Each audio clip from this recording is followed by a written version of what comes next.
Kung totoo na talagang sikat yung kargador nyo, hindi mo kailangang maglagay-lagay ng ganyan. Kayo ang lalapitan ng sponsor. Kayo ang lalapitan ng taong mga punyeta kayo. Ha? Ano? Asa na yung sinasabi nyo na sikat yung gador nyo? Pagmamahal sa kapwa-tao, Diyos laging laman ng puso. Pagpapatawad at pagpapakumbaba, respeto para sa kapwa. Okay, si Stephen, ganon din ang birada ngayon. Register now. Yan ang kay Stephen naman. Kung kay BJ, kalabaw, direkta na lang. Kay Stephen naman, register now. Oh. Ano ba itong mga ito? Ha? Ano ba itong mga nasa likod ni Dave? Bakit? Puro namamalimos na. Ano nangyari sa inyo? Si Stephen naman, nagre-recruit ng mga sponsor. Oh, sabi niya, Stephen Montialto. Sabi niya, notice, this is not a recruitment. Diyan pa lang, halatado ka na. This is not a recruitment. O bakit mo kailangan sabihin yan kung hindi naman yan talaga recruitment?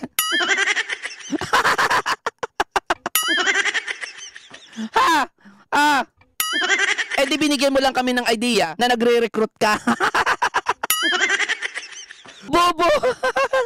Ramdam na namin ang bawat tuwa. Aray ko! Namumulubi na ba? Eto guys kung hindi ka naman nagre-recruit, hindi ka naman kailangan maging defensive agad sa una pa lang. Notice, this is not a recruitment. Bakit hindi ka nagbago? Ate Josie, pasalamatan po natin si Ate Josie. Sabi niya po, Papa Bear, natatawa na lang ako. Yung nasa screen mo, God bless to all Katekram. Salamat po Ate Josie. Thank you so much po Ate Josie. Pasalamatan po natin yan na si Ate Josie, Ate Josie Loli, Creative Vlog. Ayan, salamat po. Pasalamatan po natin yung mga yan. Wag po natin sasabihan na i-direct na lang sa akin ha. Hayaan po natin sila. Kasi yan yung ikinakasaya nila Oo, ikaw BJ, kapag pinapaliparan ka ng pakulay, hayaan mo sila. Magpasalamat ka na lang. Hindi yung magre-reklamo ka pa na sana i-direct na lang sa iyo. Nakakarami ka na Mami Niba. Mabuti pa yata i-direct ka mo na. Mabuti pa siguro Mami Niba, i-direct ka mo na lang para hindi nila makita yan. Imal ka naman masyado ka naman kupal na sa ganun na sa ganung galawan Diba? Ito pa isa.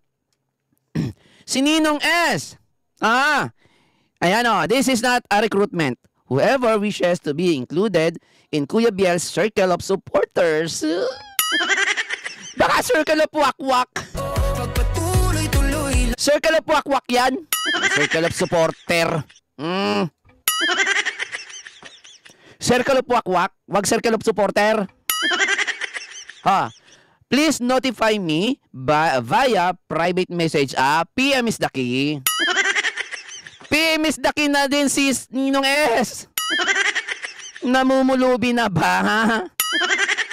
Yan ang sinasabi ko sa inyo Kapag kinalaban nyo ang isang Tatay Tekram, kapag ginaya nyo ang isang Tatay Tekram, hindi nyo yan kakayanin. Mamaya, nagano pa ako.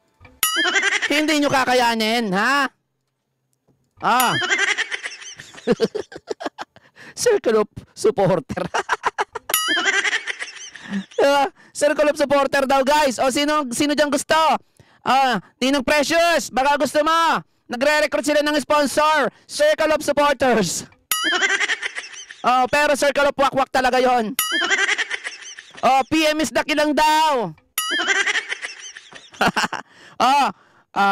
For the upcoming activities this holiday season. Ba't inaasa nyo sa si Ninong S, ba't inaasa mo na? Bakit naghahanap ka na ng sponsor? Hintayin mo, gayahin mo si Tatay Tekram. Si Tatay Tekram ba, nung si Dave inasa kanya, nakita nyo ba na mag-post si Tatay Tekram ng ganito? Na may nakalagay na notice. This is not a recruitment. Kung totoo na talagang sikat yung kargador nyo, hindi mo kailangang maglagay-lagay ng ganyan. Kayo ang lalapitan ng sponsor. Kayo ang lalapitan ng taong mga punyeta kayo. Ha? Ano? Asa na yung sinasabi nyo na sikat? Yang gador nyo. Ha? Si Tatay Tekram hindi na kailangan mag-post ng ganyan nung si Dave nasa kanya. Supporter, sponsor na ang lumalapit sa kanila. Ha? Ibig sabihin, kay Tatay Tekram talaga lumalapit, hindi kay Dave. Oh, di mapapahiya na naman kayo dito. Ha? Mapapahiya na naman kayo dito 100%. Asa na yung sinasabi nyo na si Gador ay sikat? Bakit kailangan nyo mag-post ng ganere? Na magre-recruit kayo para sa parating na activities? Ba't iaasa nyo? Bakit hindi nyo hintayin? Ha? Na mayroong magbigay o may kusang loob na magbigay sa inyo, bakit kailangan nyo mag-post ng ganyan? Ha? Si Tatay Tekram, hindi nagpo-post yun ng ganyan. Di halatado kayo na ginagamit nyo si Dave, ha? Sa panlilimos.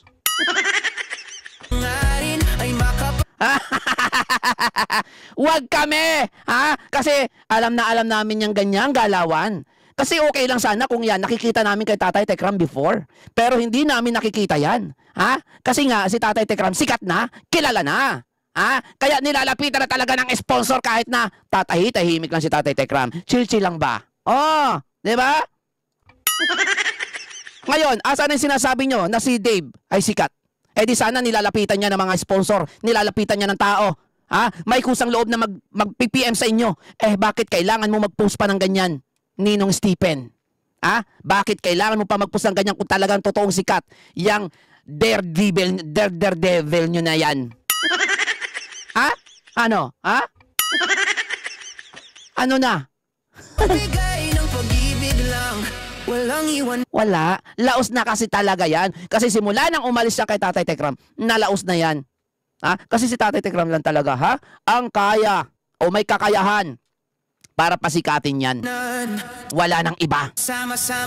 Kahit pagtulong-tulungan nyo pa yan, kahit si BBM pa o si Digong, ha? Ang kumuha dyan at kumupkop, hindi yan sisikat. Ha? Si Tatay Tekram, kay Tatay Tekram lang yung sisikat. Kay Tatay Tekram lang yung makikilala. Ha? Wala na kahit na kanino pa. Oh, ayan, patunayan nyo kasi na sikat. Ha? Diba? Patunayan nyo na sikat yan.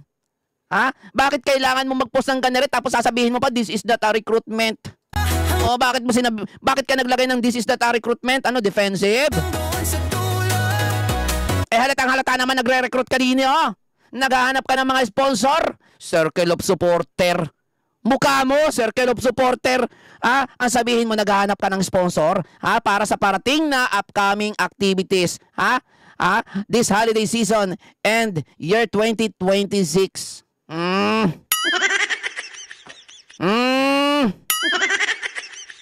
Ano masasabi nyo dito, mga katekram? Ha? Papa Bear, mag-member ka na rin sa kanila pang 32 kang supporter pag nagkataon. Pang 32? Bakit meron na silang 31 na supporter? May 31 sila supporter? Sir Ron? Just me yung pala.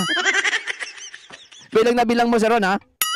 Kuya Jason, may laman pa ang bank account ko. Hindi pa ako namumulubi kaya hindi ko na kailangan mamalimos para magpa-event kay Luis. Kaya ko pa naman gumastos sa sarili ko pera. Ay, napahiya na naman si Ninong Stephen kay Ninang Precious. Nako. Mahina si Ninong S. Na kailangan pang mag-post. Nakakatawa lang kasi. Ipinagpipilitan yung sikat yung puki ng inanggador nyo. Ha? Pero pinapa-online limos nyo na. Hindi nga, guys, no? Alam, kasi kay Tatay Tekram, guys, never ko nakita mag-post ng ganyan. Oo. Kasi si Tatay Tekram, no? Sa sobrang dami, sobrang hindi na niya makayanan yung yung dating yung dagsa eh. Oo. Sa sobrang dami. Oo. Hindi pa siya nagpo-post sa ganire. Never ko nakita. Ay may event si Dave sa ganito. Mga circle of supporters dyan. Baka naman.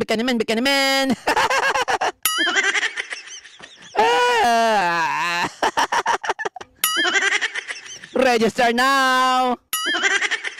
Teka lang, makapag-register nga muna din. Nasaan yung link? Kasama ang nag-iisang anghel na walang papa. Asan yung link? Oh, register na mga puki ng inan to. Ay, mga to. Budol. Ang laki yung budol sa totoo lang. Same na same kayo ng galawan na ano, BJ. Ayan. Bayad pa kasi kayo ng 60k kay BJ eh. Naubusang tuloy kayo ng pang ano, pang activities dito kay David. Sayang ika yung 60k na binayad natin kay BJ. Sana, ginamit na lang natin yun para sa activities ni Lord de Biel. Baka mamaya ibili na naman niya ng kalabaw yun. Aray ka.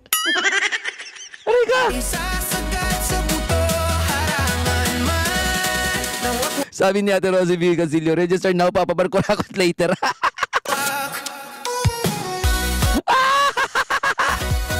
Ano na, Stephen?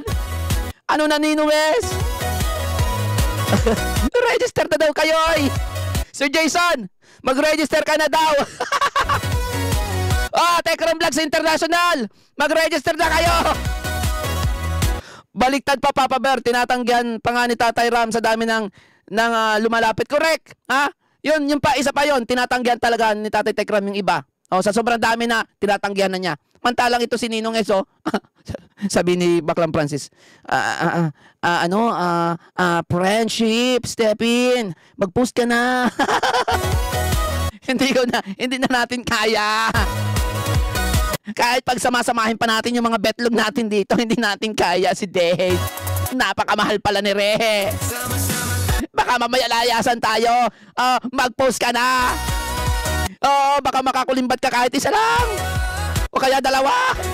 Baka makauto tayo ng 3. Kahit pag-untog-untogin natin yung mga betlog natin din hindi pa rin sasapat.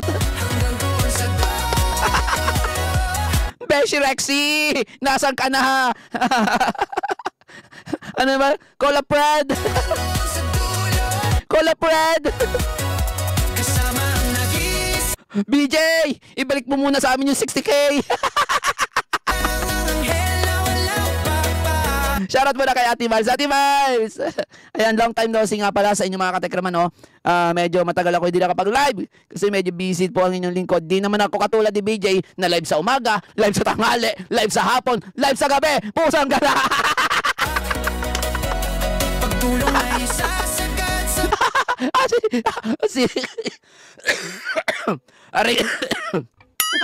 Aray ko! Si BJ kasi! Narinig ko! Pusang gala! Ay, hindi ko na talaga kaya. Pagod na talaga ako. Pusang gala ka. Ano pa kinami kung pagod ka? Ginusto mo yan eh. Ikaw ba naman mag-live ka sa umaga? Live ka sa tanghali? Live ka sa hapon? Live ka sa gabi? Hay! Hakot na hakot lahat Tapos ang viewers 200, 100 plus. Aray ko po!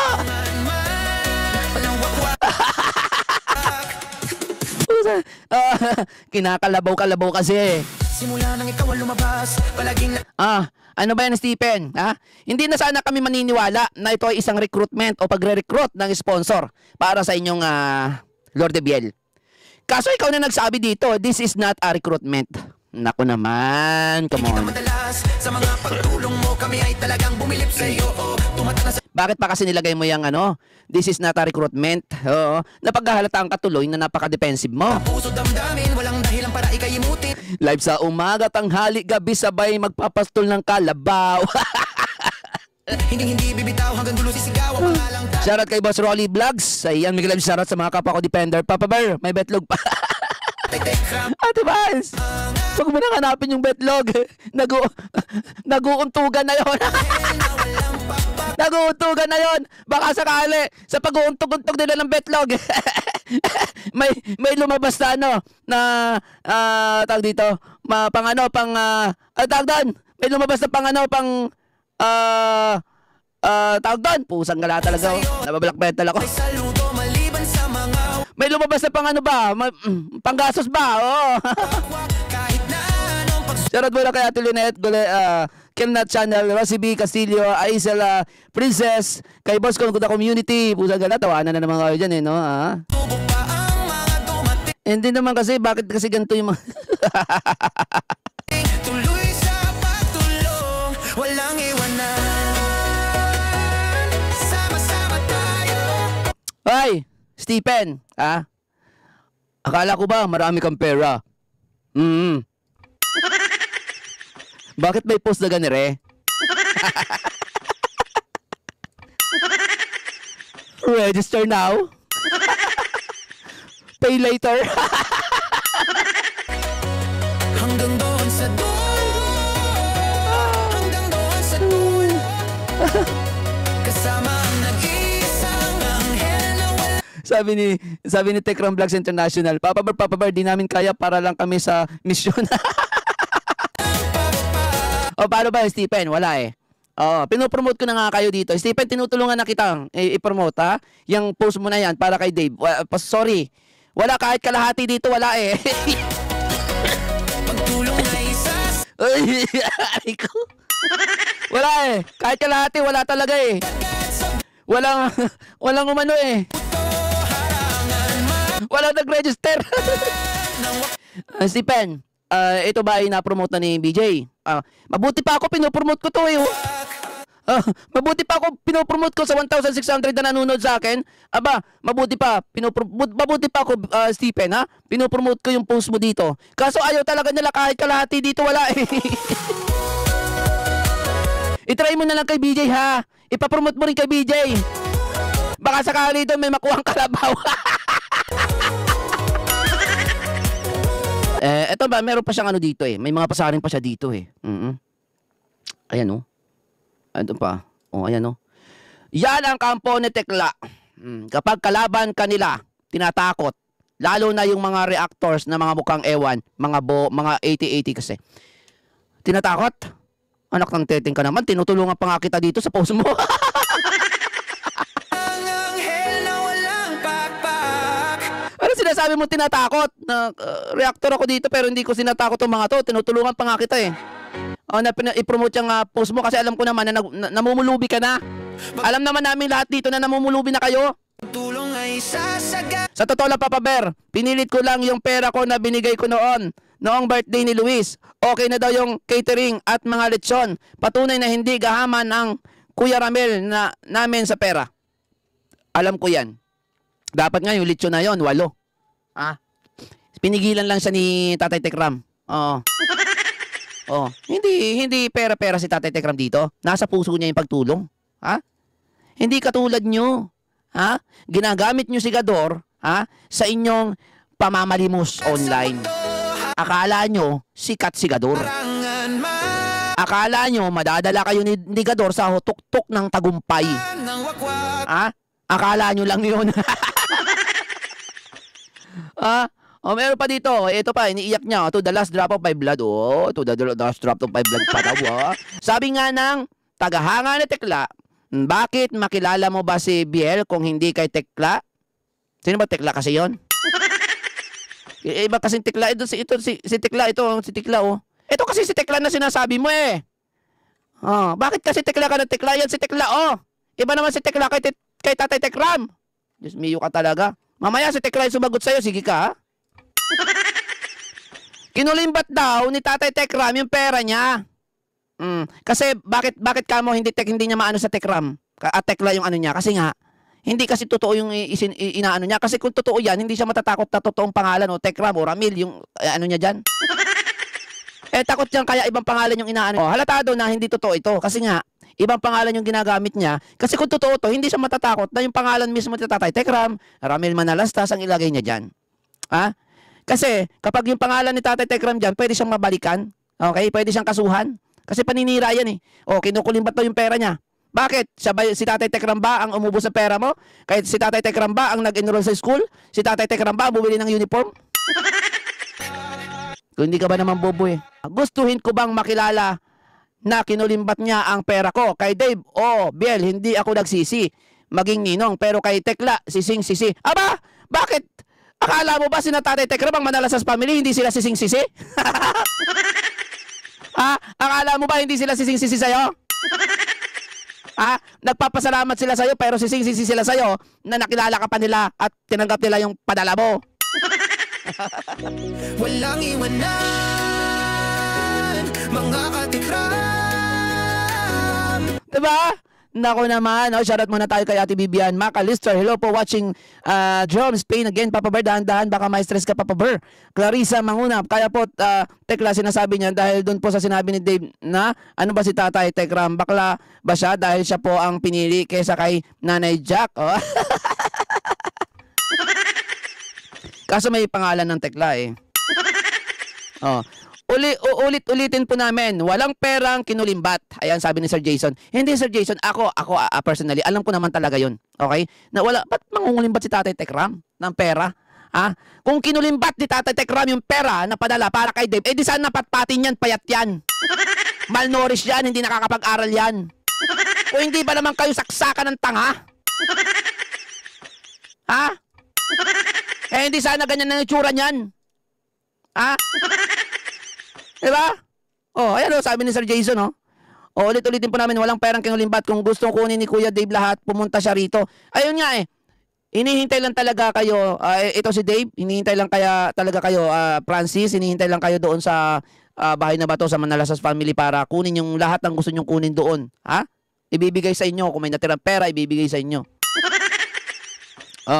Pumunta siya rito sa bahay para makuha niya ng personal kasama ng mga gamit niya. Matagal na dapat, tapos na yan Tapos na dapat yan, Dave Diba nung nakaraan, naghamon-hamon ka pa na magkikita?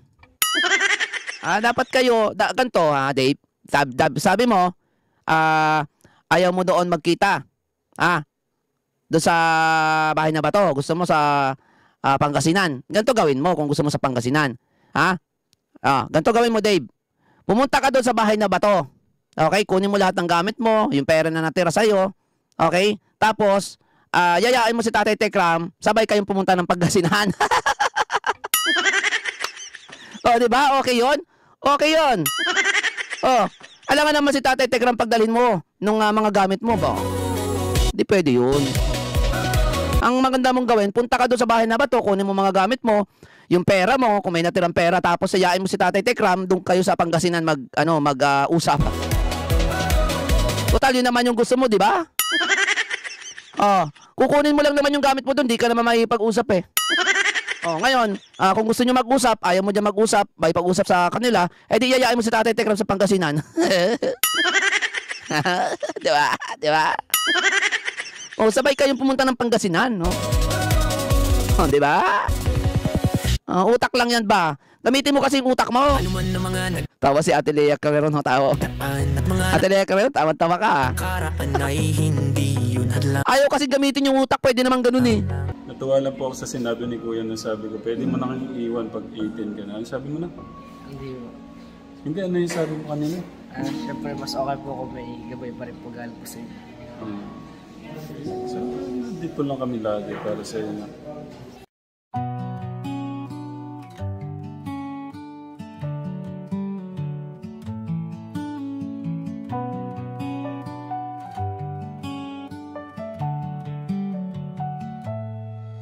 Puring damit, malimit na suot mo.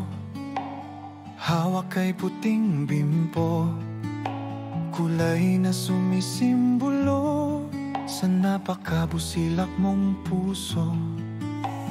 Boses mong malumanay ang nakihaplos ng isang kamay. Sa pagal na balik at tumantay, bagong pag-asa ang alay.